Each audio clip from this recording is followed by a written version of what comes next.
চলো আজ বানাবো গ্যাস উনুন ছাড়াই হেলদি অ্যান্ড টেস্টি একটি ব্রেকফাস্ট। তার জন্য প্রথমেই নিয়েছি কিছুটা ছাতু, সাথে নিয়েছি পেঁয়াজ কুচি, কাঁচা লঙ্কা কুচি আর ধনেপাতা কুচি। আর হেলদি বলেছি তার জন্য নিয়েছি এখানে গুড়। তোমরা চাইলে চিনিও দিতে পারো। গুড়টা দিলে এই গরমে আমাদের পেটের আর শরীরের জন্য খুবই ভালো। তো তারপরে দিয়েছি অল্প করে সাদা নুন, অল্প কালো নুন, দিয়েছি অল্প গোলমরিচ গুঁড়ো, সাথে দিয়েছি কিছুটা ভাজা জিরের গুঁড়ো আর অল্প করে চাট মশলা। তারপরে ওপর থেকে দিয়েছি লেবু চিপে।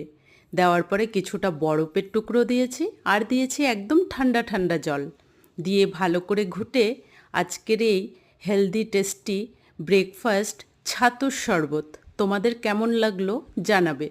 তোমরাও এভাবে এই গরমে এই ছাতুর শরবত বানিয়ে খেও। ওপর থেকে একটু ভাজা জিরের গুঁড়ো